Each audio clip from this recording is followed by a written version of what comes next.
doctor, ya se puede observar su pantalla, pero todavía no en modo presentación. Ahorita un momentito.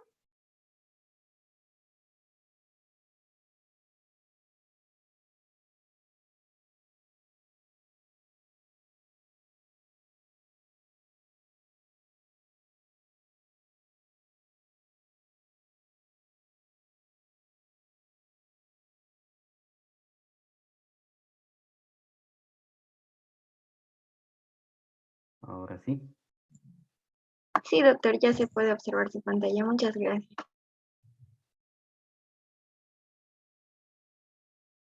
Sí, comienza entonces. Hay participantes, no veo por acá. Sí, doctor, ya puede ingresar. Ya puede iniciar su presentación. Muy bien.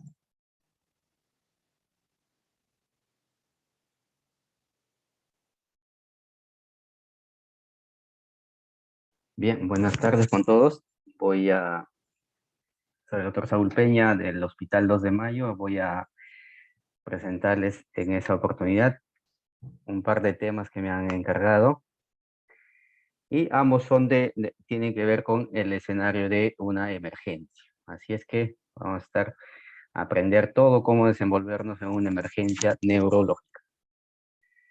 Muy bien, entonces vamos a hablar del stroke. Dos partes vamos a hacer. La primera parte es del stroke, tanto isquémico como hemorrágico. En ello vamos a aprender las técnicas, los métodos de estudio con el cual evaluamos al stroke. Y lo más importante es detectar signos tempranos. No esperar que vengan así ya el gran necrosis del parénquima cerebral, sino detectar los signos tempranos. Ese es el objetivo número 1 de la presente charla. Vamos a evaluar también signos pronósticos. Y en la segunda parte vamos a hablar sobre el TEC, el trauma cráneoencefálico. También métodos de imágenes, las lesiones primarias, secundarias, y también vamos a aprender cuáles son los signos de mal pronóstico en un trauma cráneoencefálico. Entonces, ¿qué cosa es un stroke? A ver, acá hay una pantallita que me está... voy a bajarla ya un momentito. Vamos a ponerla... No sé por dónde ponerla que no me interrumpa.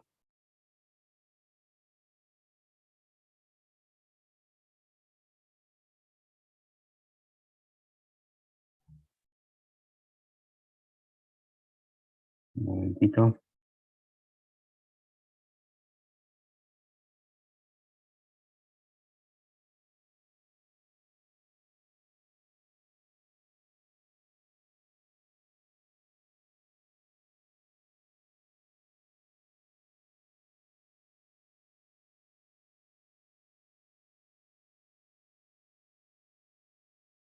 Ya, bueno, no se puede. Acá la voy a dejar.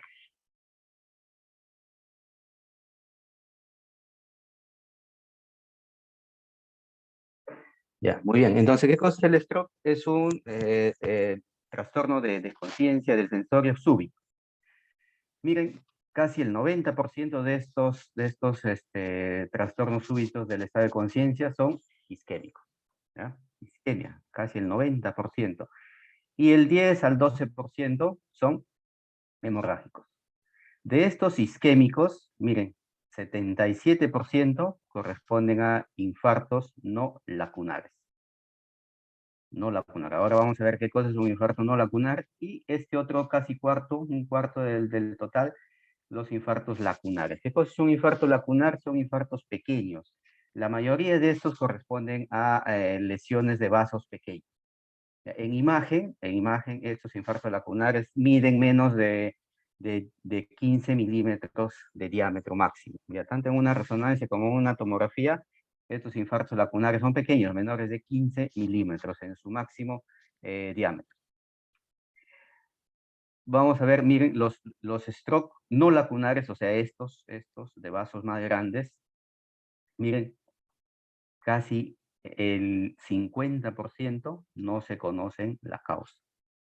Otro gran porcentaje pueden ser embólicos, lesiones de arterias grandes, la mayoría de estos por enfermedad arteriosclerótica, ¿ya? Y otras donde se incluyen las enfermedades inflamatorias, vasculitis, algunas otras enfermedades raras que también producen stroke, ¿ya? Entonces, la gran parte corresponden a cardioembólicos o a enfermedad, a causas desconocidas, ¿ya? Y de estas causas desconocidas hay algunas, la mitad más o menos, que son desconocidas, pero de origen embólico. No se sabe de dónde viene el émbolo, pero tienen características tanto de imagen o como características clínicas de una enfermedad, de un stroke embólico, pero de origen desconocido, ¿ya? Entonces, esos son los escenarios de los stroke que vamos a ver ahora. Pero lo que nos interesa en esta tarde es esto. ¿Qué técnicas contamos para evaluar el stroke? El stroke es un diagnóstico clínico, ¿ya? ¿Con qué técnicas contamos? A la cabeza están la tomografía y la resonancia magnética. Miren, la tomografía de lejos, ahora vamos a ver las bondades de cada uno. También, por supuesto, hay otras técnicas de imagen, la angiografía por sustracción digital, la ecografía, imágenes cardíacas, todas ellas son ya complementarias. A la cabeza está la tomografía. ¿Cuál es el objetivo? El objetivo primario de evaluar por imagen ante un paciente con clínica de stroke. ¿Cuál es el objetivo? Es, primero, excluir sangrado. O sea, decir que este stroke es por sangrado o isquémico. Ese es el principal objetivo. Si detectamos sangre en el cerebro, el manejo es completamente distinto, ¿ya? Entonces, ese es el principal objetivo. Luego vamos a evaluar pues, la circulación, qué arteria está comprometida, qué vaso, qué circulación, si hay trombos, no hay trombos. Determinamos el tamaño del infarto. Hay técnicas avanzadas de imagen en donde podemos detectar zonas de penumbra. ¿Qué cosa es una zona de penumbra? Es aquella zona del parénquima cerebral que ha sufrido alteración de su flujo, pero potencialmente podría ser reversible. ¿Ya? Eso lo podemos evaluar también con las técnicas de imagen, tanto con tomografía como con resonancia magnética. Identificar el riesgo de transformación hemorrágica. Entonces, ¿qué isquemias, qué stroke, qué infartos cerebrales pueden tener riesgo de transformación hemorrágica? Y eso es un signo de mal pronóstico, ¿ya? Conlleva muerte o a mayor discapacidad de la persona. Entonces, ¿con qué objetivo se ve esto? ¿Para qué? Para determinar esto, potenciales candidatos a terapia. Entonces, el objetivo de buscar esto en un examen de imagen en un paciente con stroke es esto. ¿Quiénes son candidatos a terapia? Hay criterios para decir quiénes van a trombolisis, quiénes no, ¿ya? Ya que con la terapia se restaura la perfusión y esta zona de penumbra que estaba alterada del cerebro y con la terapia se va a reperfundir. Entonces, ese es el objetivo de los estudios de imagen. Entonces, estamos ante un paciente en emergencia con sospecha de stroke, o sea, una disminución súbita de la conciencia. Entonces, ¿cuál es el examen de elección? La tomografía. Entonces, estos son los resultados que nos puede proporcionar la tomografía. Primero, si detectamos sangre, un foco de sangrado, listo, este paciente tiene un stroke hemorrágico y el camino es distinto. Ya lo vamos a ver enseguida. Si no encontramos sangre, para ello la tomografía es muy sensible para detectar sangrado intracraneal. Es muy sensible. Si no detectamos sangre, entonces nos encontramos ante estos dos escenarios. Uno de ellos es que veamos esta área hipodensa, marcadamente hipodensa, que todo el mundo lo ve. Decimos acá hay un infarto. O vemos una tomografía prácticamente normal. Digo prácticamente normal porque existen signos tempranos, los cuales vamos a aprenderos hoy día, cuáles son esos signos que debemos reconocer y no pasar por una tomografía normal. Por ejemplo, esta tomografía que estamos acá, que aparentemente es normal, no es así. Tiene signos ahí de infarto, signos tempranos de un stroke isquémico. Eso es lo que vamos a aprender hoy. Ya cuando encontramos esto miren acá, vean en la fosa posterior, veo una gran área hipodensa. Entonces, esto todo el mundo lo va a ver. Ya prácticamente aquí ya no hay nada que hacer, pero acá es el objetivo. Claro, ¿qué signos me pueden decir que este paciente, este cerebro está siendo infartado? Ya, pero no es tan evidente. ¿Cuáles son esos signos? Veamos acá. Miren, entonces el objetivo primario de hacer la tomografía es excluir sangrado. Excluimos sangrado, nos quedamos con esto. Luego, detectar signos tempranos. ¿Y cuánto tiempo dura hacer una tomografía? Miren, desde que llegó el paciente a la emergencia, a realizar todo el trabajo inicial del triaje, estabilizar entre ellos, eso debe durar menos de media hora, 20, 25 minutos. Y hacer el examen de tomografía y con toda su interpretación, otros 20 minutos más. En total, esta valoración no debe durar más de una hora. Miren, 40, 45 minutos ya tenemos definido qué hacer con este paciente, qué es lo que hemos encontrado. Entonces, mire, esta es una de las ventajas que tiene la tomografía frente a la resonancia, por ejemplo. La resonancia es un estudio que demanda más tiempo. Lo vamos a ver en un momento. La tomografía, todo, miren, con toda interpretación, menos de una hora.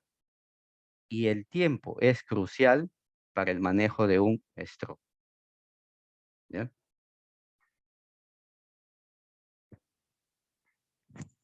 ¿Cuáles son los signos tempranos de stroke isquémico? ¿Cuáles son los signos tempranos en una tomografía? Miren, estos tres.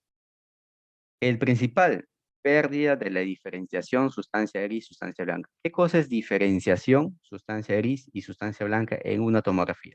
Si ustedes ven esta tomografía, acá ven el puntero, la corteza, la sustancia gris del cerebro, que es la corteza, se ve ligeramente hiperdenso en la tomografía comparado con la sustancia blanca. La sustancia blanca que se ve ligeramente hipodenso. Si ven acá, una cortical ligeramente hiperdensa y la sustancia blanca ligeramente hipodensa. Ese contraste que hay entre la corteza y la sustancia blanca, eso es diferenciación, sustancia gris, sustancia blanca. Entonces, eso es lo que tenemos que evaluar siempre al analizar una tomografía de cerebro. Siempre tenemos que ver eso, que esté presente esa diferenciación. ¿Ya? Sustancia gris, sustancia blanca. Esta tomografía está en una ventana que le decimos la ventana para evaluar cerebro.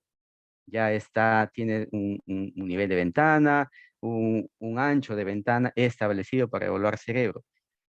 Pero a veces no es fácil evaluar esa diferenciación. Miren, si ustedes ven por acá, parece que todo el cerebro está bien, está con esa adecuada diferenciación. ¿Qué es lo que hacemos cuando buscamos esta pérdida de la diferenciación? ¿Qué cosa es pérdida de la diferenciación? Vemos la corteza un poquito menos densa, similar a la sustancia blanca. Entonces, no vemos esa diferenciación. Eso se llama pérdida de la diferenciación. Ese es el signo temprano de un stroke isquémico en tomografía. Para lograr eso, a veces, miren, si ustedes se dan cuenta por acá, seguimos, hay diferenciación, la corteza un poquito más densa, seguimos por acá, miren por aquí, eso no sucede. Eso es sutil. Acá hay una sutil pérdida de la diferenciación entre esa sustancia gris y sustancia blanca. Miren, seguimos por acá, otra vez esta cortical se hace un poquito densa, eso es normal. Aquí se ha perdido eso. Todo se ve ligeramente de una misma densidad, ligeramente hipodenso. Eso es pérdida de la diferenciación entre sustancia gris y sustancia blanca. Tenemos unos truquitos para evaluar esto. Eh, mejoramos el contraste. Hacemos que esta sustancia, la corteza se vea más densa y la sustancia blanca se vea menos densa. ¿Cómo logramos esto? Moviendo las ventanas. Esto se hace en una estación de trabajo, no se puede hacer en una placa impresa, se hace en la misma computadora. Miren, exageramos los contrastes. La cortical se ve más densa y la sustancia blanca se ve menos densa. Exagerado. Y ahí notamos mejor esta pérdida de la diferenciación. Entonces, eso es lo que hay que buscar. Pérdida de la diferenciación entre sustancia gris y sustancia blanca como signo temprano de un stroke isquémico en tomografía. Ese es el objetivo primario de nosotros, ¿no? Esto es lo que hay que buscar. Ya cuando es una hipodensidad ya grosera, ya todo el mundo lo ve ahí, ya se ha perdido a este paciente. Debemos detectarlo aquí, en este estadio, cuando es sutil. Miren por acá, otra tomografía, paciente con stroke clínico. En emergencia se hace la tomografía, prácticamente cualquiera podría decir que está normal, no vemos nada. Pero aquí hay esta sutil pérdida de la diferenciación. Aquí, ¿en la dónde? En la ínsula, en la cortical de la ínsula. Miren, comparen esto, esta ínsula izquierda con la ínsula derecha. Aquí se ve la corteza un poquito más densa. Lo mismo sucede acá, la cortical un poquito más densa y aquí se ha perdido esa densidad. Hay pérdida de la diferenciación. Y toda esta parte de la ínsula está con pérdida de la diferenciación. Entonces aquí hay signo temprano de un infarto, de un stroke isquémico en tomografía. Muy bien, vamos a quitar esto por acá. Seguimos. Tiene nombres, esto es el signo de ribete insular o ribón insular, así se le llama, pero en el fondo es eso, pérdida de la diferenciación entre sustancia gris y sustancia blanca. El otro signo es la arteria hiperdensa. Este signo de arteria hiperdensa no es muy, la tomografía no lo detecta tanto, la sensibilidad no es alta, ¿ya? Pero hay que buscarlo. Y cuando está presente lo vemos así, miren, esta es la arteria cerebral media, el segmento horizontal de la arteria cerebral media derecha, hiperdensa. Ya, hay diferenciales, hay situaciones en donde se ve un poquito hiperdensa la arteria y el paciente está normal. Entonces, no es específico, no es completamente específico este signo. Pero en un escenario de un stroke clínico, la presencia de esta hipertensidad en la arteria sí es un signo de temprano de stroke isquémico. ¿Qué indica esta hipertensidad? Que ahí se localiza el trombo. Ahí está el coágulo sanguíneo, está ahí. Y miren, el resto del parénquima se ve normal. Prácticamente parece normal ese cerebro. Solo es evidente la arteria hiperdensa. Entonces, segundo signo, la arteria hiperdensa. Esto del borramiento de los surcos es un poco también sutil, ya se ve por acá, lo hemos visto, a ver, miren por acá, estos surcos se están borrando ya, comparen los surcos del otro lado, ¿ve? Los surcos están llenos de líquido cefalorraquídeo, se ven así más negritos, más hipodensos, esos son los surcos, ¿ya? Estos negros que ven por acá, esos son los surcos, y aquí se han borrado, casi como que están apretaditos. Ese es el borramiento de los surcos.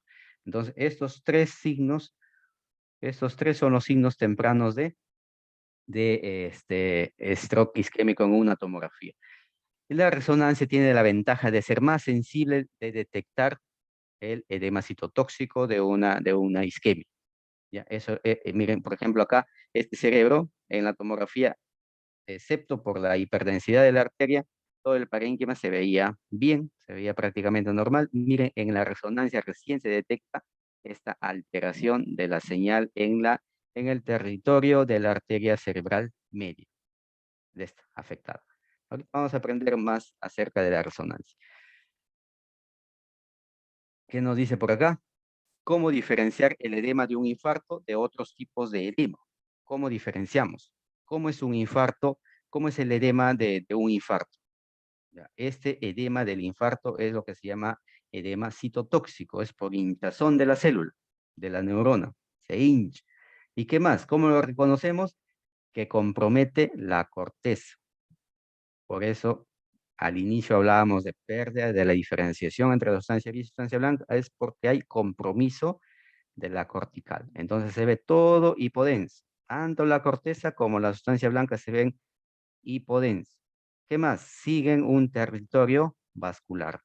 ¿Ve? En este caso, amplia área hipodensa en territorio de la arteria cerebral media.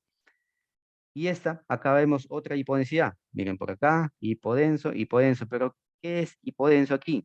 Solo la sustancia blanca. La cortical sigue siendo sigue permaneciendo con su densidad habitual. Entonces, este edema que solo afecta a la sustancia blanca es el edema vasogénico. ¿Y en qué situaciones se produce el edema vasogénico? Por ejemplo, en un absceso cerebral, en un tumor, todos ellos producen el edema vasogénico. ¿Cómo se le reconoce? Está limitado a la sustancia blanca y se conoce como el signo del dedo de guante. Mira, por ahí se introduce como dedos de guante y siguiendo la sustancia blanca. Y el tercer edema del cerebro es el edema transependimario. Aquí está alrededor de los ventrículos laterales. ¿Ya? Ese es el edema transependimario o intersticial también se le llama. ¿Cuándo se produce ese edema? Por hipertensión, aumento de la presión intraventricular en hidrocefalias agudas. Ahí se produce este edema intersticial. Entonces, ¿cómo reconocemos el edema del infarto? Es el típico edema citotóxico que compromete corteza.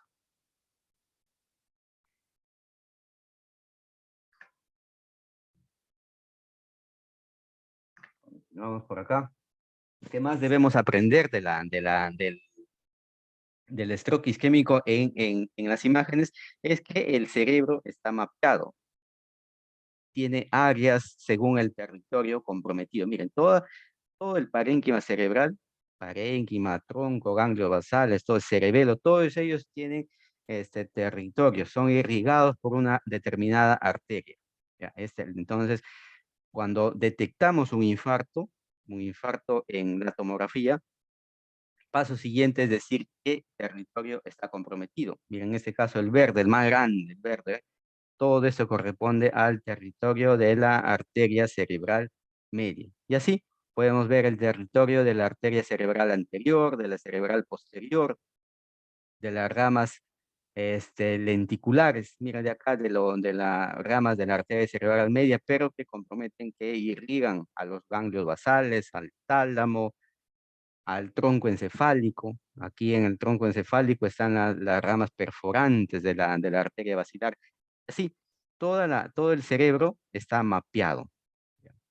Entonces, no es suficiente con decir hay un infarto de la izquierdo, del lóbulo temporal izquierdo, por decir, ¿no? Debemos decir, es territorio de la arteria cerebral media, de la cerebral anterior, y así. Todo el parénquima está mapeado. Entonces, eso también lo podemos evaluar en los estudios de imagen. ¿Qué sucede si la tomografía resulta normal, pero el paciente está con clínica de stroke? No se descarta. Con una tomografía no se descarta. Cuando una tomografía está normal, hemos evaluado todos los signos tempranos incluso y no encontramos nada. Es posible. Si clínicamente tiene stroke, hay que tratarlo como tal. ¿Ya? No descarta, no se excluye un infarto cerebral. Una tomografía normal no excluye un infarto cerebral. Si el paciente tiene clínica de stroke, es porque tiene que tener. Para ello, existen otros métodos más sensibles y ese es la resonancia. ¿Qué evalúa la resonancia? Evalúa otras propiedades del cerebro, ¿ya? Otras propiedades de la materia que detecta la resonancia. Ya existe un protocolo establecido, la resonancia, miren, a muchas secuencias, muchas imágenes, ahí le da un tono más complejo a la evaluación. La resonancia es un poco más complejo, pero este, para ello, pues, aprendemos a analizar una resonancia. Miren, tantas secuencias del mismo paciente con tantas imágenes de resonancia para evaluar. El protocolo básico es esto, el que está acá. La secuencia que más utilizamos, más sensible para evaluar este edema citotóxico que produce el infarto, es esta de acá, que se llama difusión. Esta difusión, esta secuencia de difusión incluye dos imágenes. Una que es la difusión propiamente dicha, DWI, imagen por difusión, y su contraparte, cara y sello. La otra parte de esta imagen es esto que se llama ADC. Ellas dos se evalúan simultáneamente. Entonces, ¿cómo se ve un edema citotóxico que es producido por un infarto? Brillante, brillante, hiperintenso, ¿sí? En la difusión y con caída de la señal, negrito acá, hipointenso en el ADC.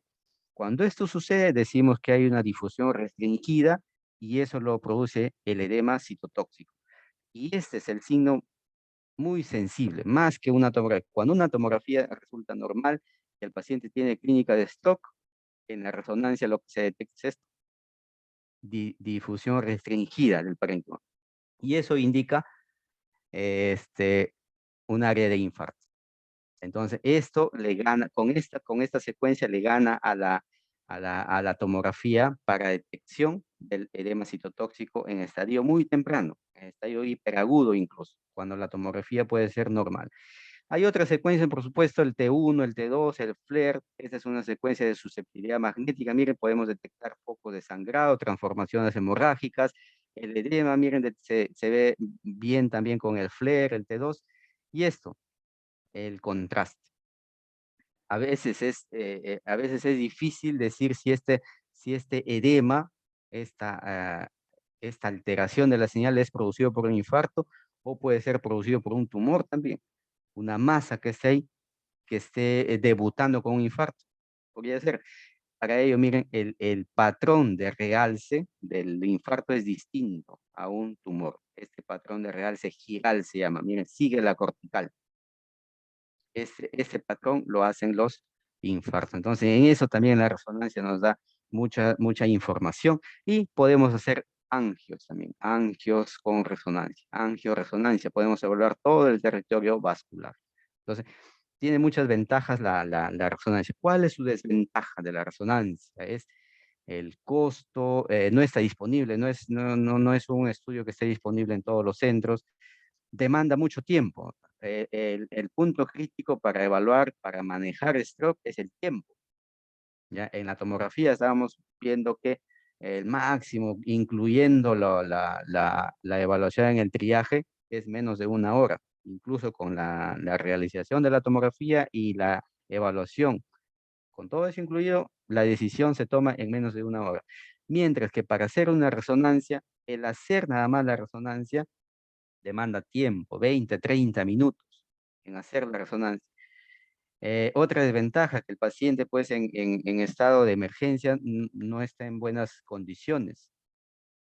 Puede tener algún metal en el cuerpo, puede tener movimientos involuntarios, todo eso dificultan la realización de la resonancia. Entonces, a pesar de las bondades, tiene algunas limitaciones.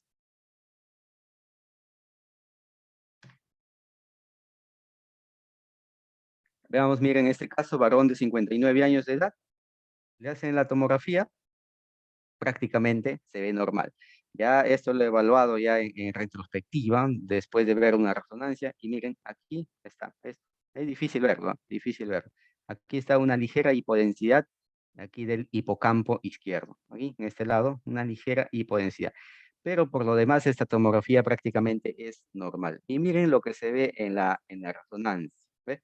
Gran edema en esta secuencia FLAIR, que es muy sensible a los edemas, y acá está la difusión, la restricción de la difusión, que traduce edema citotóxico de gran área, que no se ve en la tomografía, no se ve bien, ¿ya? Pero esta es el área afectada, mire, que se ve en una resonancia. ¿Qué más nos da la resonancia? ¿Qué información adicional nos da? Miren, esto. Podemos evaluar el comportamiento en el tiempo del infarto. Miren cómo se comporta en la resonancia el infarto de acuerdo al tiempo. Miren, el infarto hiperagudo dentro de las 6 horas, cuando la tomografía puede ser normal. ¿Qué secuencia es la que nos ayuda ahí a evaluar, a detectar el edema citotóxico? La difusión. Así se ve. ¿Cómo se ve? Restricción de la difusión. ¿Y cómo se ve una restricción de la difusión?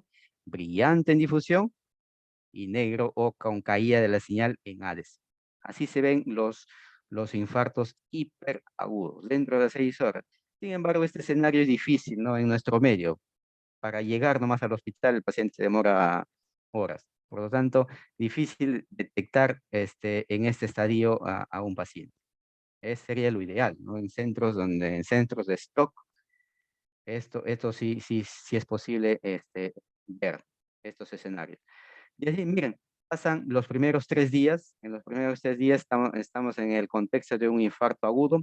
También tenemos algunas características que me ayudan a decir que este paciente se encuentra en este tiempo. Otras características de la resonancia, cómo está la difusión, cómo está en el T2, en el FLAIR, me dicen que este es un infarto en estadio subagudo temprano, dentro de la primera semana, en la segunda semana, o ya está en un estadio crónico. ¿Qué más me da, qué información adicional me da la resonancia? Esto, mira, el efecto de masa no concuerda con el realce. ¿Cuándo vemos realce con el contraste en una resonancia? En el estadio subagudo. ¿Y cuándo hay el máximo efecto de masa del infarto, del edema? ¿Cuándo esperamos que el infarto tenga el máximo efecto de masa? En el estadio subagudo temprano, en la primera semana. ¿Ya? Esta es una buena diferenciación de un tumor, por ejemplo. Cuando vemos una masa cerebral, un efecto de masa importante, y coincide con el realce, o sea, hay realce de esa masa. Entonces, ahí podríamos decir que este ya se sale de un contexto de un infarto, porque el infarto, el efecto de masa en un infarto no coincide con el realce. Cuando hay realce secundario a un infarto, es que ya no hay mucho efecto de masa. Y si coincide, más bien deberíamos pensar en otra patología, como por ejemplo un tumor. ¿Ya? Miren toda la información que nos puede dar la resonancia. Entonces, ¿cuál es una ventaja adicional de la resonancia en el stock? Es que nos puede dar una idea del tiempo de evolución, mucho mejor que una tomografía, ¿no?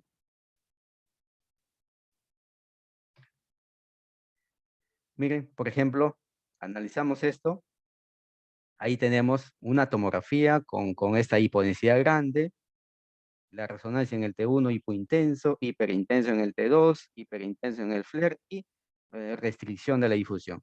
Analizamos con el cuadrito, aquí en el cuadrito, entonces hay restricción de la difusión, hiper en T2, hiper en FLAIR y hay efecto de masa. Miren acá el cuarto ventrículo está comprimido.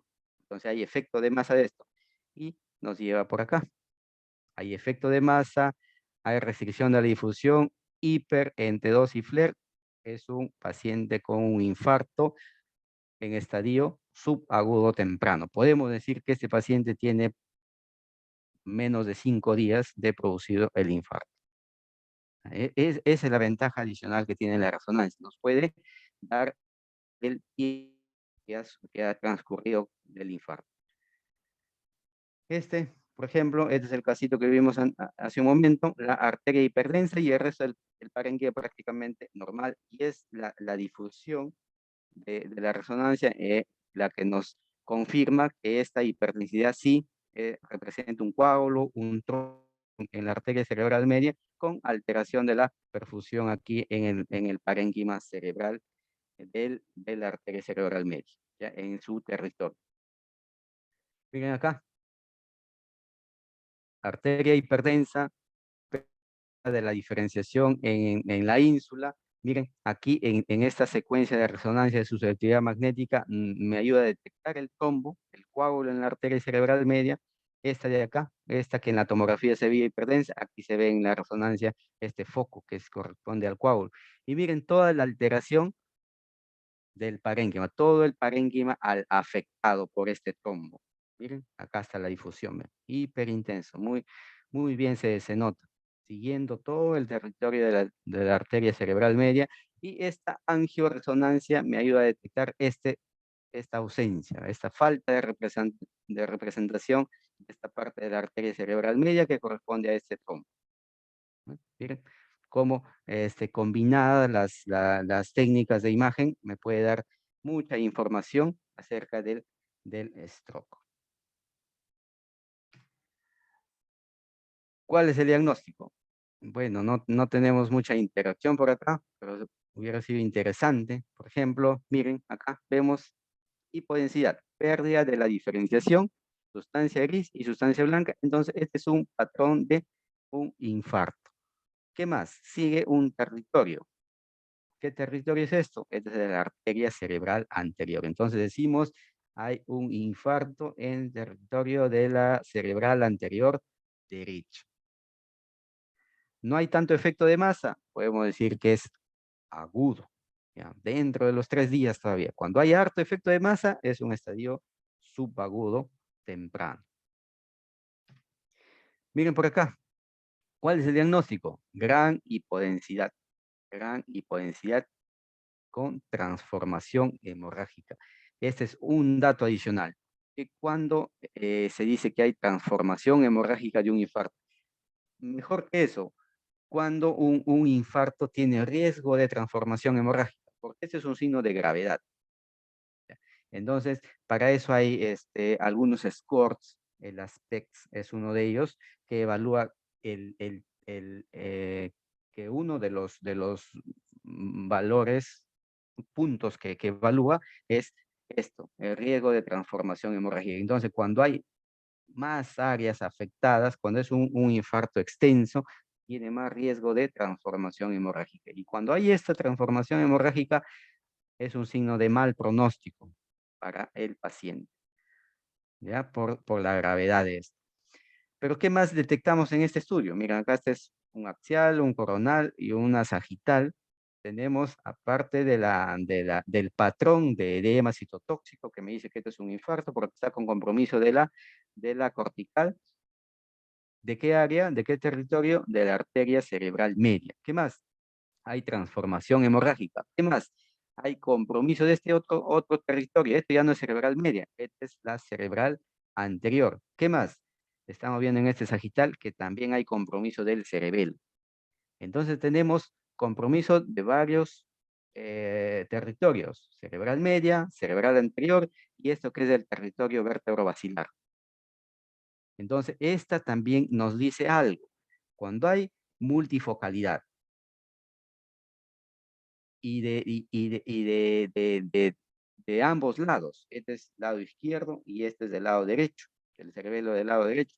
Entonces, esa multifocalidad y ser de varios lados también me orienta a que esto es un infarto embólico y sobre todo cardioembólico. ¿Se dan cuenta la información que nos puede dar un análisis adecuado de la imagen? Eso es lo que analizamos nosotros en una imagen, en este contexto, en un escenario de stroke. Podemos decir el tiempo también. Esto con gran efecto de masa. ¿Hay efecto de masa? Sí, hay efecto de masa. Miren acá los ventrículos. El ventrículo lateral derecho está ahí en su tamaño y este está con compresión del ventrículo. Entonces, hay efecto de masa. Podemos decir que este está en un estadio subagudo. Un infarto subagudo multifocal con transformación hemorrágica que sugiere origen embólico por la multifocalidad. Toda esa información nos puede dar la imagen. ¿Qué vemos acá? Miren, el 5 de agosto de un año X. ¿Qué vemos? Pérdida de la diferenciación. Acá hay un signo temprano de infarto, pero no hay efecto de masa, no hay nada. Acá hay compromiso de la ínsula y tenemos acá la arteria cerebral media hipertensa. Entonces, todo esto estamos en el contexto de un infarto agudo, agudo. ¿Ya? 5 de agosto. Y miren, este mismo paciente, 4 días después. Extenso, todo esto ha progresado. Ahora sí, todo el mundo lo va a ver. El objetivo es ver acá, detectar aquí y actuar en este momento. Ya cuando está con todo esto, miren, ¿qué signo de mal pronóstico hay acá? Transformación hemorrágica. Transformación hemorrágica. ¿Qué más? Efecto de masa. Miren, aquí tenemos la hoz interhemisférica y hay una herniación subfalcina. Acá hay herniación. Aquí está, miren, el tronco está desviado a la derecha. Acá hay una dilatación del asta temporal del ventrículo contralateral. Hay un ensanchamiento aquí de la cisterna perimesencefálica, ambiens. Y aquí hay ocupación. Esto es una herniación uncal. Entonces, todo esto son signos de mal pronóstico ya en este paciente por el infarto. A ver, ya vamos terminando la primera parte.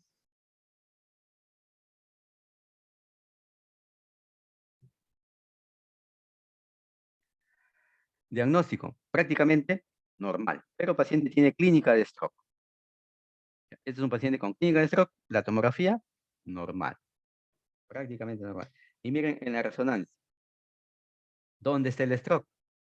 En el tronco encefálico. Miren la difusión, lo detecta mejor, ¿no? Esta es la distribución típica de un infarto en el tronco. Miren, como que si fuera cortado en la línea media. ¿Por qué? Porque acá son arterias terminales, son perforantes de la basilar terminales. Entonces llegan hasta ahí nada más. Ahí se corta. Esa es la imagen típica de un stroke, ¿ya? De un solo lado. Así.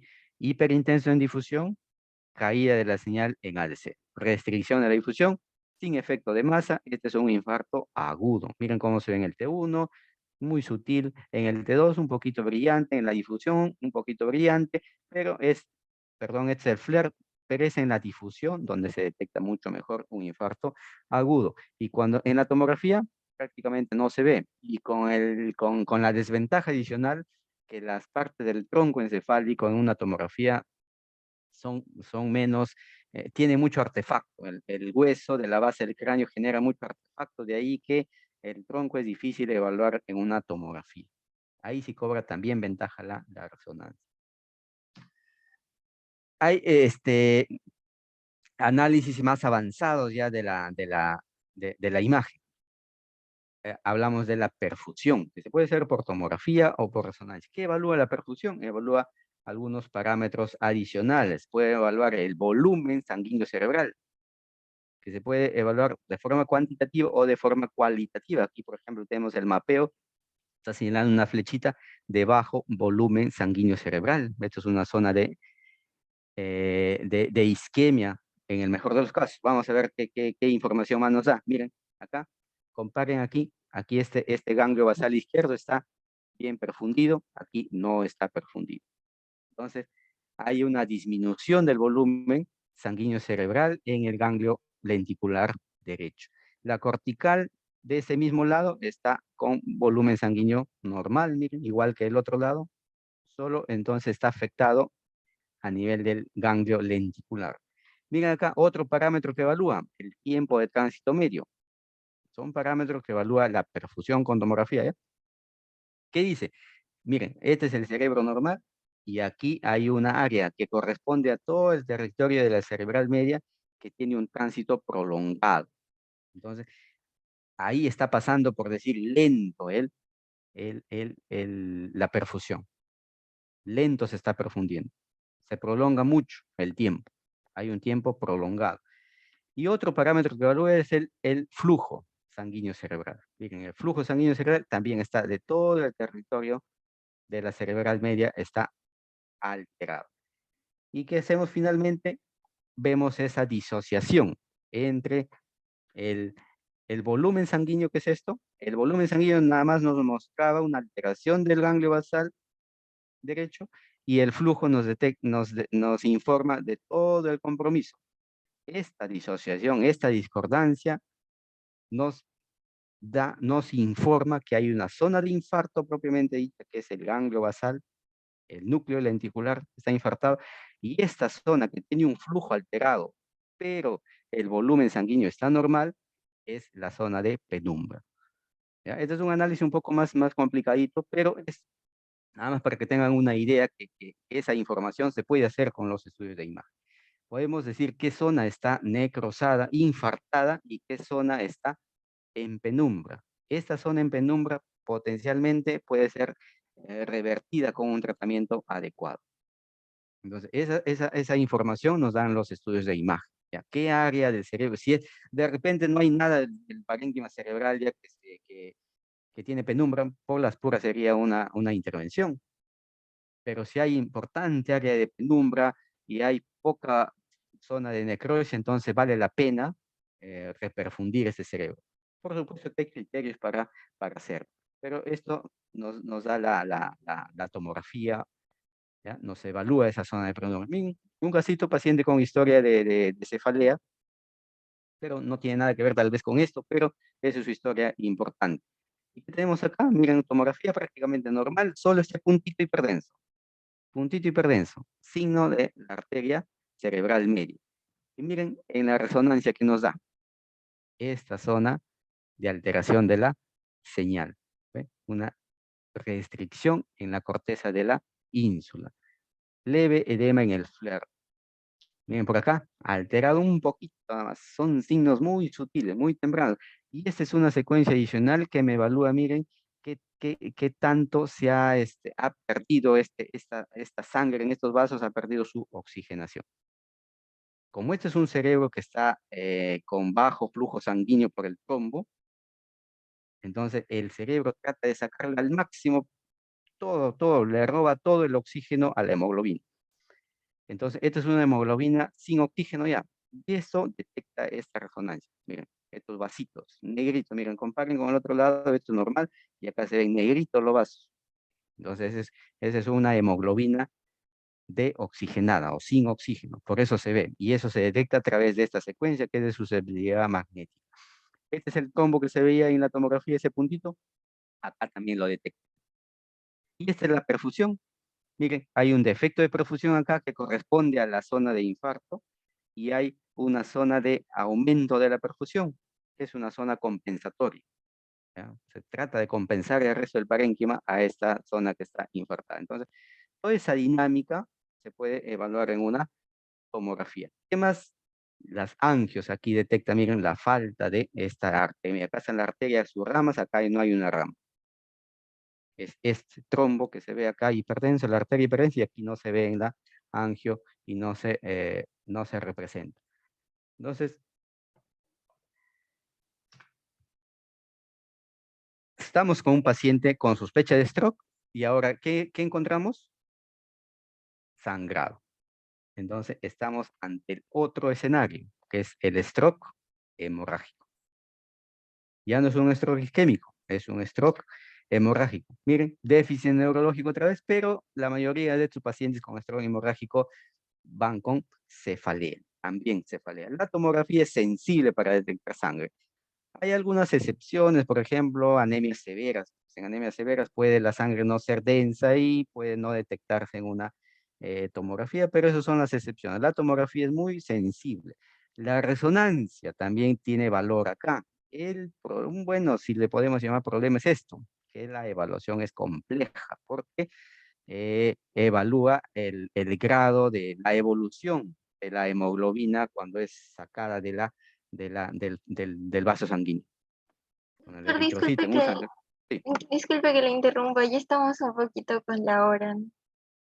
ya termino. Voy a continuar los dos temas seguidos, incluyendo el TEC. Ok, doctor. Está bien. Sí, por eso hice la charla de todo incluido. Ok, gracias, doctor. Ya, en unos momentos vamos a dar unos 5 minutos de receso, ¿ya? Pero es un solo tema, las 2 horas, ¿ya? Muchas gracias, doctor. Muy bien, entonces miren, eh, eh, eh, decía que la resonancia evalúa el sangrado, pero la evaluación es un poco más compleja porque evalúa estos, ¿no? Cómo evoluciona la hemoglobina, el oxígeno dentro o fuera del vaso, si hay coágulo o no hay coágulo, todo eso. Entonces, esa dinámica de la hemoglobina, la resonancia evalúa eso. De ahí que un poquito más complejo su evaluación. Y miren, y acá está. ¿De qué depende de cómo se vea el sangrado en la resonancia? De cómo vaya degradándose la hemoglobina. Si es una hemoglobina con oxígeno, si es una hemoglobina sin oxígeno, si ya se oxidó, o sea, es metahemoglobina, pero está dentro del eritrocito, se oxidó, pero está fuera del eritrocito ya, es una hemoglobina extracelular, o ya es un producto final de degradación de la hemoglobina. Depende de este estadio, es como se va a ver en la resonancia. ¿Ya? De ahí que le da un poquito de complejidad.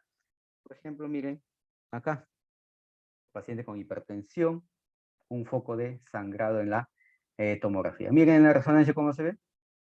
ISO prácticamente se ve el efecto de masa, pero no se ve tanto. ISO intenso con el resto. Brillante en el T2. Vamos a la tablita.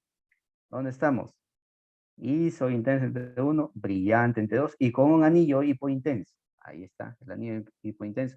Estamos ante un hematoma hiperagudo dentro de las 6 primeras horas. Y así es como evalúa la resonancia. Miren acá en el T2. En el T2, miren. Hipo en T2. Hipo en T2. Y aquí, miren cómo tiene esta secuencia de susceptibilidad magnética me ayuda a detectar estos productos de la hemoglobina.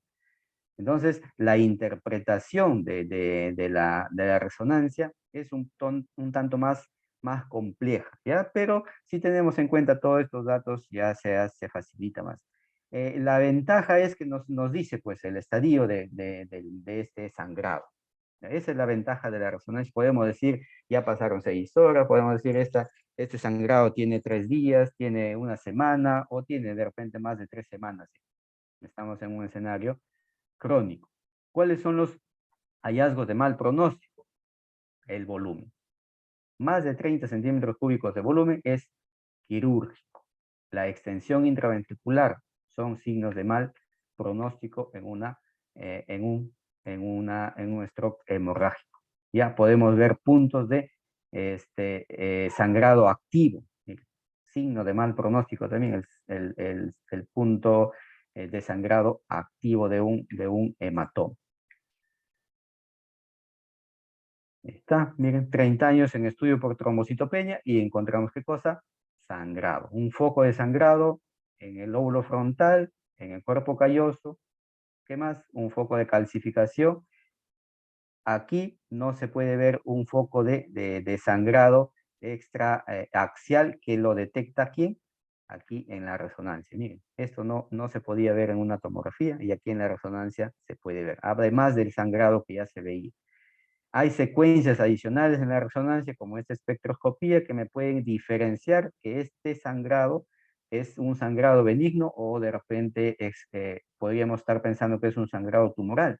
Entonces, estas secuencias de espectroscopía nos ayudan a valorar eso. Entonces, ventaja adicional de la resonancia, la espectroscopía. Los coágulos, los hematomas, también restringen la difusión. ¿Ya? La hemorragia subaracnoidea, ¿dónde está eso? En el espacio subaracnoideo. Miren, espacio subaracnoideo. ¿Cuál es la principal causa de sangrado subaracnoideo? Esto de acá, los aneurismas. Los aneurismas, miren acá. Los estudios de imagen me pueden detectar los aneurismas. Perfecto. Miren, estos son las angios. Se pueden hacer angios con resonancia o angios con tomografía. Y miren, así en estudios 3D podemos detectar los aneurismas. Los estudios de imagen tienen esto. Miren, estos estudios en 3D se ven muy bien los aneurismas. Este es un estudio ya adicional, pero miren, este es un estudio de tomografía en 3D.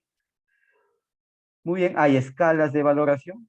¿Ya? Fisher es una de ellas, pero no es el objetivo evaluar eso ahora. ¿Ya? Miren, podemos ver extensión de la hemorragia subaracnoidea al intraventricular. En la resonancia, cómo se ven los productos de degradación en el espacio intraventricular. Podemos ver complicaciones, los vasoespasmos, que son las complicaciones temidas de una hemorragia subaracnoidea. Miren, sin tratamiento, con tratamiento, cómo se recupera este vaso sanguíneo. ¿Ya? Las hidrocefalias agudas por obstrucción del sangrado a nivel de las vellosidades o entre los ventrículos, en el acueducto de Silvio o por donde pasa el ventrículo, del depósito de hemosiderina. Todos ellos son complicaciones de los sangrados. Muy bien. Damos 5 minutos para un receso de 5 minutos, por favor. ¿Les parece? Sí, doctor, muchas gracias. Muy bien, en 5 minutos volvemos, ¿ya? Ok,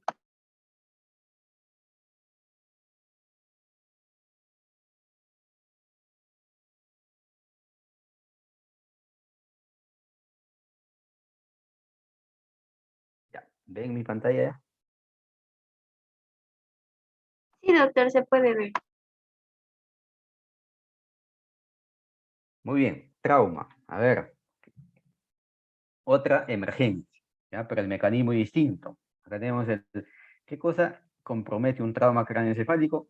Todo esto de acá que está en este dibujito. Desde el cuero cabelludo, cráneo, meninges, miren acá, dura madre, aracnoides, pía madre y parénquima. Todo ello puede comprometer el trauma cráneoencefálico. ¿Y cuáles son los mecanismos?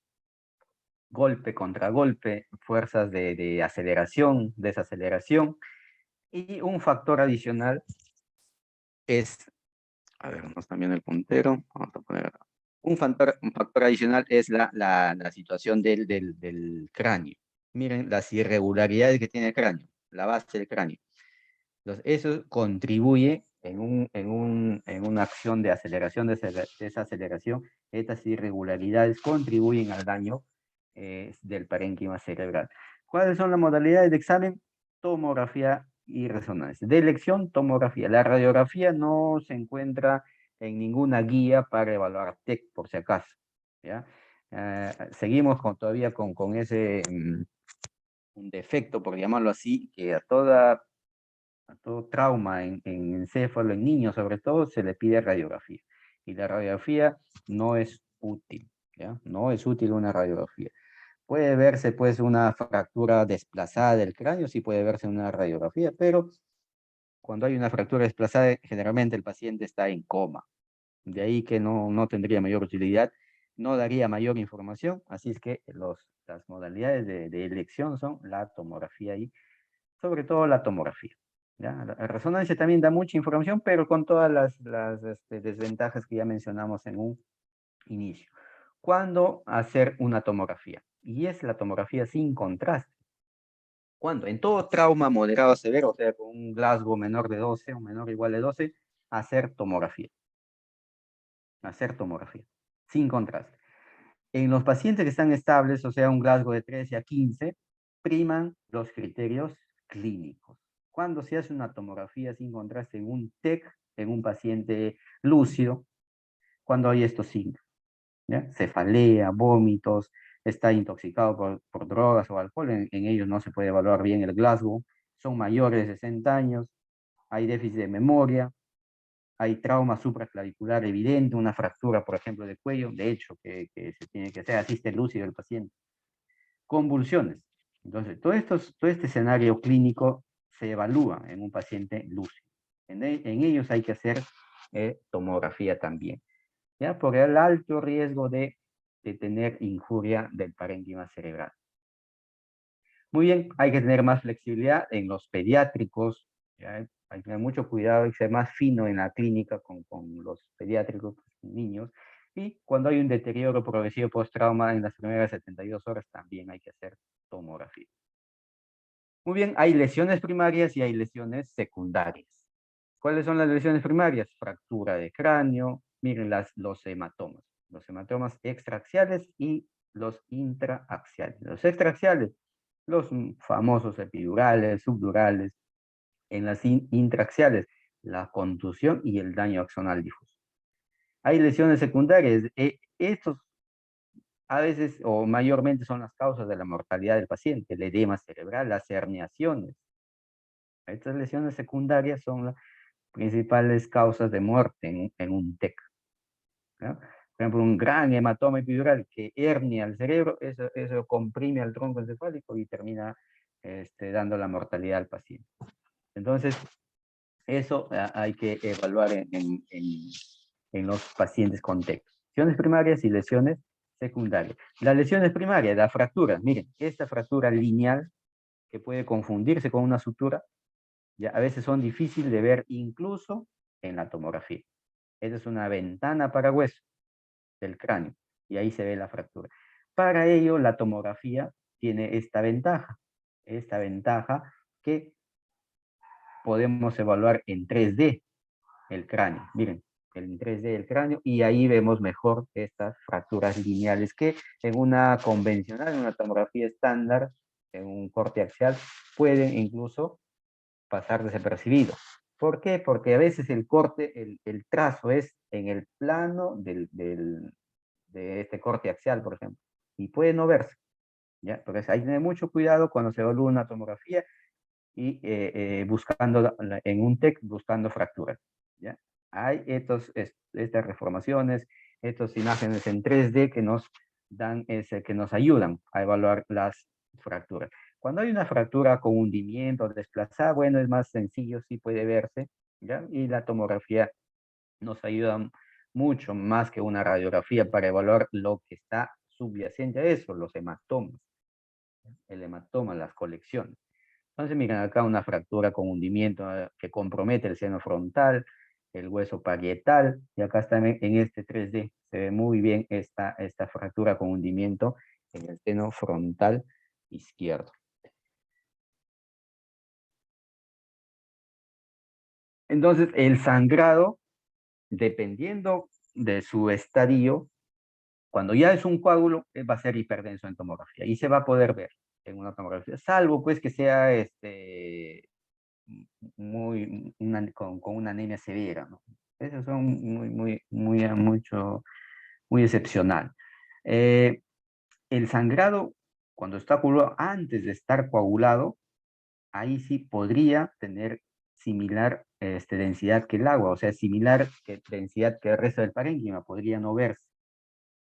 Entonces, un sangrado activo se ve hipodenso en una tomografía. Un sangrado ya coagulado, un coágulo, se ve denso en la tomografía.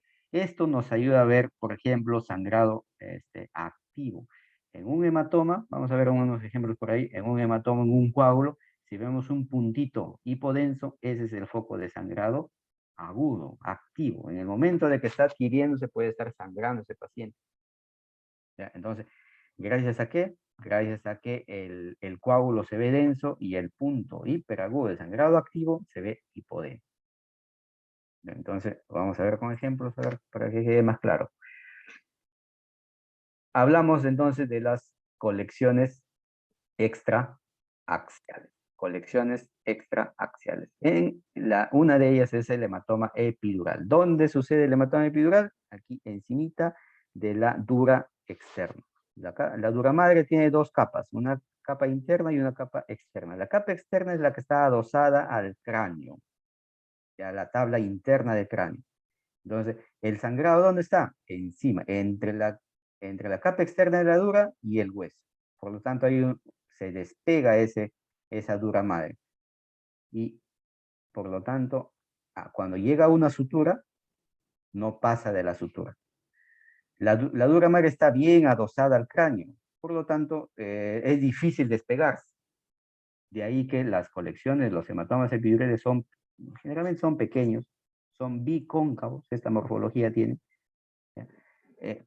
No pasan una sutura, porque ahí se detienen, pero sí pueden atravesar, ¿qué cosa? El seno dural, porque están por encima de la dura externa.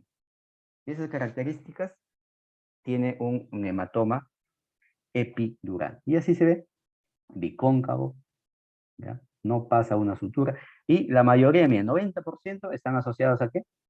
A fractura. Muy bien. El hematoma, mira, acá está el punto hipodenso. Este es un foco de sangrado activo. Entonces, cuando detectamos esto, hay que parar la oreja porque indica que este hematoma potencialmente podría aumentar de tamaño en los pocos minutos, porque hay sangrado activo todavía. Miren, asociado a la fractura, y esta 3D nos ayuda a ver mucho mejor la fractura. Este trazo que nos puede diferenciar de las suturas normales del cráneo. Muy bien, es quirúrgico cuando es más de 30 centímetros cúbicos de volumen, porque hace efecto de masa, puede herniar el cerebro, complicar la vida del paciente. Muy bien. Aquí está, no quirúrgico. La resonancia también sigue la dinámica de la hemoglobina. Y miren cómo se ve, podemos diferenciar un estadio agudo de un subagudo. Miren, en el estadio agudo cómo se ve la sangre, el coágulo, negro en el T2. El subagudo, cómo se ve hiper en T2, hiper en T1. Y así, el cuadrito que vimos en un inicio para el sangrado parenquimal, también podemos evaluar acá esa misma dinámica de cómo se ve en la resonancia este sangrado. Miren acá, epidural con fractura asociada. La otra, el hematoma subdural. Entonces, ¿dónde está el subdural? Debajo o por dentro de la capa interna de la dura madre y por fuera de la aracnoide. Por lo tanto, este hematoma, cuando se está localizado en este compartimiento, tiene estas características. Es extenso, extenso, no lo detienen las suturas. Cuando llega al seno, el seno venoso, no pasa el seno venoso. Mira, sigue. Si el seno venoso gira, también gira el hematoma. ¿Ya? A diferencia del epidural, si puede pasar el seno dural, atravesarlo, esto no. ¿Ya? Entonces, esa es así se diferencia en la imagen el hematoma subdural. Y son grandes, extensos, no hay nada que los detenga, salvo cuando llegan al seno venoso. Ahí ven, se hacen su repliegue también. ¿Cómo se ven? En semiluna. Grandes, acá está, en la tomografía. Extensos hematomas en semiluna. Ahí está, agudos, hiperdenso, hiperdenso, hiperdenso. Ahí está, con gran efecto de masa. Este es el peligro. Miren acá, este hematoma grande este tiene más de 30 centímetros cúbicos. Miren dónde está la línea media. Lejos, este paciente, alto riesgo de mortalidad por la herniación. Miren acá, este cerebro se ha pasado al otro lado. Hay una herniación subfalcina. Acá está la voz interhemisférica. Hay una herniación, compresión completa del ventrículo lateral derecho. Los ganglios basales están al otro lado. ¿Ya? Gran efecto de masa. Los hematomas agudos se ven así, hiperdensos. ¿Qué pasa con el hematoma subagudo? Ese es el problema. Puede no verse incluso en una tomografía. ¿Por qué? Porque se torna un tanto isodenso. Miren. Si no somos muy cuidadosos, puede pasar desapercibido un hematoma subdural. Ahí la resonancia tiene ventaja porque sí detecta claramente a los productos hemáticos. Miren acá, es sutil aquí esta diferenciación. Acá hay un hematoma, es un hematoma subdural bilateral. Cuando le ponemos contraste podría mejorar la visualización porque los vasos sanguíneos que están en la corteza del cerebro se pintan con el contraste y ya podemos diferenciar que hasta aquí no me llega el parénquima cerebral y todo esto de acá es hematoma subdural bilateral. Entonces hay que tener cuidado con los hematomas subdurales subagudos. Miren, esa es la resonancia. La resonancia sí detecta mucho mejor, ¿ven? ¿Ya? Los hematomas crónicos en la tomografía son hipodensos. Son hipodensos ya. En la resonancia, ¿qué ventaja tiene? Que la meninges capta contraste y ahí está la colección. ¿Ya? Todavía hay un poco de efecto de masa, ¿ya? Y ahí está la colección, la forma, todo indica que es una colección subdural. ¿Qué cosas son los higromas? Los higromas es pasaje de qué? Del líquido cefalorraquídeo al compartimento subdural. ¿Por qué se produce eso? Muchas causas hay. En el contexto de un trauma es por lesiones de la pía madre. Pues. Hay lesiones, alteraciones de la pía madre en donde el líquido subaracnoideo pasa hacia el espacio, el líquido subaracnoideo pasa al espacio subdural. ¿Ya? En vez de sangre, cuando hablamos de un hematoma subdural, hay sangre. En este caso ya no hay sangre, sino hay líquido cefalorraquídeo y hacen esto. El mismo comportamiento tienen en semiluna extensos, pero por líquido cefalorraquídeo son los higromas. ¿Ve? También existe hemorragia subaracnoideas postraumática y el mismo comportamiento de lo que vimos en la hemorragia espontánea por un aneurisma. ¿Ve? Igual, todas las escalas de valoración existen, distribución, hay que verlo, cómo se ve en la tomografía, en la resonancia. Miren, este FLAIR me permite ver que estos surcos, que normalmente están llenos de líquido cefalorraquídeo, y el líquido cefalorraquídeo en un FLAIR se ve negrito, tipo, acá están brillando, ya no es líquido cefalorraquídeo, sino es sangre. Y en esta secuencia de susceptibilidad se ve hipointenso, todo el sangrado. ¿No? Todo eso la resonancia nos permite evaluar. Puede ser el caso que hay colecciones múltiples. Miren, por ejemplo, este paciente, tomografía, hay una colección epidural, ¿ve? Un hematoma epidural, típico así, bicóncavo, biconvexo. Higroma, líquido subdural. ¿Qué más? Sangre en el espacio subdural, hematoma subdural. ¿Qué más hay acá? sangre en los surcos. Estas líneas es hematoma, hemorragia subaracnoidea. Aquí, en la hoz, ese es hematoma subdural. Entonces, en un mismo paciente pueden haber sangre en todos los compartimentos. Sangrado activo, este foco hipodenso. Y cuando le ponen contraste, aquí va a llegar contraste y acá está el punto, un punto de sangrado activo. En este caso es un hematoma subdural, en este caso es un hematoma epidural. ¿Ya? Entonces, por las imágenes podemos buscar esto también, signo de sangrado activo, que son signos de mal pronóstico. ¿Por qué? Podemos decir, hay un hematoma pequeño aquí, pero si hay foco de sangrado activo, este hematoma va a seguir creciendo. Hay que alertar de esto. El mecanismo de golpe y contragolpe, ¿qué produce? Hemorragia intraaxial.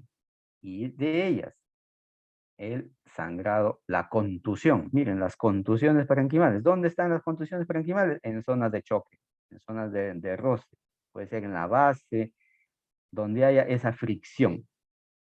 ¿Ya? La mayoría se producen ¿dónde? En la base del cerebro, en los bordes. Ahí están. ¿Y qué son? Son múltiples. Ahí se producen. ¿Dónde está ese? ¿En qué compartimiento? Ya no está en el epidural, subaracnoideo, no, ni en el intraventricular. Está en el parénquima propiamente dicho, en la corteza. Ahí están las contusiones hemorrágicas. Ahí están. Así, típicamente esta morfología tiene. Son colecciones, hematomas pequeños, múltiples, ¿dónde? Intraparenquimales, pero superficiales. Esas son las contusiones corticales o contusiones parenquimales. ¿Ves? Así, típicamente esta morfología tiene. ¿Ya? En la resonancia, en la tomografía. ¿Ves? En este estudio, este esquema de anatomía patológica, ¿ves? Contusiones, coágulos dentro del parénquima cerebral. Y una de las lesiones que son graves son la lesión axonal difusa. En este caso, traumática. Pues, miren, ¿por qué se produce? Por lesión en las zonas débiles de la neurona. ¿Dónde son las zonas débiles de las neuronas? En las uniones córtico-subcorticales. Ahí. Y ahí se producen, o pueden ser isquémicos, o pueden ser hemorrágicos. Ahí se produce la lesión. Y para esto, la técnica más sensible para detectar esto es definitivamente la resonancia. La resonancia. Tienen un patrón de distribución, hay clasificaciones también según el compromiso córtico subcortical, del cuerpo calloso, del tronco, hay algunas clasificaciones. ¿Ya? No vamos a hablar mucho de eso, vamos a ver las características. Miren, ¿cómo se ven esa lesión axonal difusa? En la tomografía, paciente está en coma y puede ser normal la tomografía. Esa es una característica de las lesiones axonales difusas. La tomografía normal, paciente en coma. Y a veces puede verse esto, estos foquitos de sangrado puntiformes. Unos puntitos por ahí. Esos son los focos de sangrado de una lesión axonal difusa hemorrágica. Bueno, acá hay un puntito, miren, en el cuerpo calloso. Por acá tal vez otro puntito. Acá se ve mejor un puntito y así. Esto es poco visto en una tomografía. En bajo porcentaje se ve esa lesión. ¿Ya? La mayoría son normal. La resonancia tiene la ventaja de que puede ver mejor esas lesiones. Miren acá, estos foquitos hiperintensos. Y acá está la restricción, la difusión. La difusión también que evalúa, miren, mucho mejor estos focos de lesión axonal isquémicos. Lesión axonal hemorrágicos. La tomografía puede ver las lesiones axonales hemorrágicas, pero las isquémicas no las ve. La resonancia, veamos, con estas secuencias que tiene, la susceptibilidad y la difusión. ¿Ya? Ahí sí cobra ventaja la resonancia. Otro signo de complicación es el edema. Edema, ya son signos secundarios ya de un TEC. Miren, edema, hipodensidad, borramiento de los surcos. Borramiento de los surcos. Las herniaciones, hay herniaciones subfalcinas, uncales, pueden ser ascendentes o descendentes. Miren acá, una herniación de las amígdalas cerebelosas. ¿Por qué se produce eso? Por efecto de masa de cualquier cosa. Puede ser, en este caso, de un trauma, de un hematoma subdural, de un epidural, desplaza. Y estos son mortales, pues. Entonces, lo que se evita es hacer que vayan a esto, ¿no? Detectar esas colecciones grandes. Y si cumple criterio de volumen, por ejemplo, más de 30 centímetros cúbicos, quirúrgico. Hay que drenar esa colección para evitar estas complicaciones. Por ejemplo, miren acá, extenso hematoma epidural. Epidural, y miren, todo el ventrículo lateral izquierdo está comprimido. Aquí está pasado la circunvolución del cíngulo, ha pasado al otro lado. Acá hay una herniación subfalcina. La línea media está por el otro lado. Igual acá en el plano coronal hay una herniación subfalcina. Aquí, herniación uncal. Herniación de las amígdalas cerebelos. Dependiendo de dónde esté el efecto de masa, va a producir herniación. Y esta es una temida hemorragia de Durex. ¿Sí? Este es el sangrado aquí, típicamente en la zona del tronco posterior. Ahí está un poco de sangrado producido por herniaciones. Ya la fisiopatología menciona que es por cómo como desplaza el tronco, esas arterias perforantes que son finitas se rompen, se estiran, se rompen y sangran. Cuando esto sucede, es un signo de mal pronóstico de las herniaciones. ¿Ya? Generalmente mortal, hemorragia de Duret. Muy bien. Entonces, ¿cuál es el examen de elección ante la sospecha? Están en emergencia, sospechan stroke. ¿Hay clínica de stroke? Tomografía. Ese es el que está a la mano en la mayoría de los centros, hay tomografía. El objetivo inicial de esta tomografía es descartar sangrado. Si hay sangrado, el manejo es distinto, y si no hay sangrado, el manejo es distinto. Siguen los protocolos. Con la tomografía se dirige el tratamiento. Todas las técnicas que hemos aprendido nos van a decir si este paciente cumple criterios para darle trombolisis o de repente no cumple criterios para trombolisis. ¿Ya? Hay varios scores que se evalúan. La resonancia, técnica más sensible para eventos iniciales gracias a la difusión. ¿Ya? Es una técnica muy sensible para detectar edema citotóxico en estadios iniciales. Sí, se puede decir una evaluación, una desventaja es la evaluación compleja, aunque no sería una desventaja, sino hay que capacitarse pues en eso, ¿ya? Para evaluar toda esta aparente complejidad de la resonancia, porque hay otras cosas que se evalúan. Por ejemplo, la dinámica de la degradación de la hemoglobina. Y dependiendo de ese estadio, se va a ver de determinada manera en la resonancia. Sugiere evolución, estadio, mucho mejor que una tomografía. En TEC leve, no hay que abusar de la tomografía. Ahora todo el mundo que se golpea, ¿se le va a pedir tomografía? No. ¿Ya? En TEC leve, en TEC moderado y severo, cuando el Glasgow es menor de 12, sí, todos tienen que ir a tomografía. Pero en TEC leve, prima criterios clínicos. ¿Ya? Depende del contexto clínico, se pide una tomografía en un TEC leve. Ya mencionamos también que en los niños hay que tener mucho cuidado, hay que ser un poco más permisivos en los niños. Y se puede ver signos de mal pronóstico pues, en las imágenes. ¿Ya? Y nos alerta, por ejemplo, si tienes un hematoma de 40 cc, candidato a evacuar, a drenar esa colección. Ya si son pequeños, pero tienen el punto, por ejemplo, el punto hipodenso, que sugiere sangrado activo, hay que tener mucho cuidado porque ese hematoma puede crecer rápidamente. Muy bien. Tienen las referencias. Muchas gracias con todos. Ahora sí, estoy presto a escuchar las consultas. Ok, doctor, muchas gracias por su ponencia. Bueno, aquí dejaron en tres tipos de preguntas. La primera es ¿cuándo usar la palabra encefalomalacia? La segunda, bueno, puede responder A el ver, una por primero. una. Sí. Una por una.